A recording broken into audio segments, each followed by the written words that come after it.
Hello folks, welcome to my YouTube channel, Watercolor Impressions. Since it's fall season in Toronto, and I've been doing quite a lot of fall paintings, so I thought I would continue the series. Before you go, hit the subscribe button so you guys can get weekly video updates from our channel. And let's get started, guys. As always, I'll provide the drawing template and reference. Check my video description to download it. Have you ever wondered, is there any way you could improve your painting or drawing in such a way drastically? And there's one way we could do it, but I'll talk it at the end. And let's jump on to the first wash of this painting. So the first wash, I'm just pre-wetting the paper, and I'm just going to throw some lighter wash, and I'm using a little bit of white paint in my brush so that it acts as an handbrake so that it doesn't bleed through that much as our regular watercolors. So I'm just going to introduce a little bit of blue here and there just to have some blue sky. I'm just going to bring that wash all the way down, and I'm going to create this distance at the back. And I'm also putting these colors as well as on the houses as well, so I know where it exactly goes. Since I have some red paint in my brush in my leftover palette, so I'm just going to put some colors here and there. Since my sky is a little bit damp, so I'm just going to put the darker wash, the mid wash, on top of my sky. Because I was imagining my vision to when I was doing this painting to make it something magical or something like really a classical painting. If you see a lot of classical paintings, they tend to have a really magical sky, and it looks like really luminous with a lot of colors and variations in it. So that's my vision when I was doing this cloud as well as the farmhouses, because I want to have a really nice background and a stronger foreground. So I let the paper wet for a bit. Now I'm starting the midground. So for the midground, I'm going to be coming with the warmer, lighter green wash. For that, I'm using a little bit of yellow ochre and a little bit of cadmium yellow in it, and you can also add a little bit of cerulean blue in it, because cool colors go in distance. So when it comes to the midground, I'm going to be introducing a little bit of a darker pigment of green. As in watercolors, watercolors tend to go light, so I'm trying to overcompensate with the colors in the midground so that transition is really good. Since my watercolor is wet, I'm going to be introducing a little bit of burnt amber here and there, and I'm going to not marrying to my reference. I'm going to change a bit. I'm going to come up with my own vision, and I'm going to come up with my own impression as well. So I wet the paper in the background, and so that I'm getting some loose edges on the top of the tree, so it kind of gives a really good gradient from top to bottom.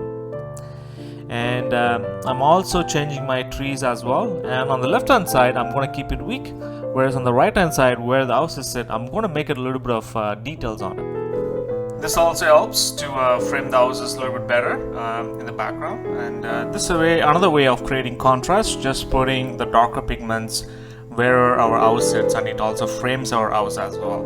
But being said that, when I'm putting these values, I'm making sure to introduce a lot of cooler colors, because it's on the midground. I don't want to have a stronger contrast. And I also splatter some water, so that gives a little bit of texturing in our trees. The other thing when doing trees is to combine everything. If you do it one by one, it will take ever to do it, and it does look really strong in your painting. Recently I realized that the more loose you paint the trees, and more magical it looks, and more impressionistic it looks as well. So once I'm happy with it, now I'm going to work on the farmhouses, because I was holding on for the trees for a long time.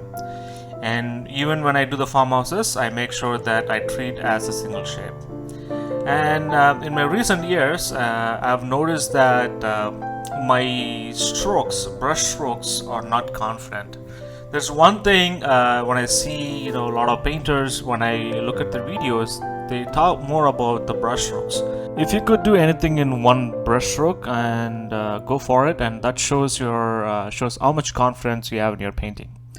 And I should have left that farmhouse roof as it is, but I did add like a little bit of color in it, and because that shows a lot of contrast in it. And at the bottom of the trees, I'm also adding another value just to show there's sunlight on it. And now, wherever there's white bits in my background, I'm just going to add a little bit of details here and there just to show there is something is there. If I leave it as it is, it's going to look flat, and I'm also connecting that to a midground, because this is the way you can connect the background to the midground and to the foreground. And to say frankly, I have no clue how I'm going to do the foreground, but I did do something, and it did come out pretty good. So first I wet the paper, and I want to get the loose edges on the midground and the foreground. And you can see in the foreground there's two colors. There is a darker shape, the leaves sitting in the shadow, and there's a light, the green light, which is happening at the foreground. So I'm going to ignore that, and I'm just going to throw some colors, and this is going to be purely abstract. And with the miracle of magic of watercolors, something might come, and yet it looks good. And let's see what we can come up with. So what I did is I put some midtown value, and at the top I'm using a little bit of thistles, and I'm also using a little bit of darker tone at the bottom. For the darker tone I'm using neutral tint, and I'm also mixing Cerulean Blue, French Ultramarine Blue, and for the darker pigment I'm using pure neutral tint. And I'm also doing this on a wet on wet, so that we kind of get like this loose edges with a lot of abstract shapes when people see from the far, and it looks like there is something is happening there. So I'll keep doing this till I'm happy with it. And this I wish I can teach how to do this, and I have no clue how I do it. I just do it, and it just ended up being what it is. And now I'm just putting the cows at the background, and it's in the midground. So there's only two cows which are in the reference, but I add a little bit of cows here and there, and it also helps us to add shadows, and it also helps us to, you know, take it to the painting as well and take it to the farmhouse. I'm also adding a darker pigment on the cow because it's on the shadow side. The only thing that left is the trees in the foreground. I'll do this as dark as possible. You can see whenever I drew something, I usually change it like drastically from a reference.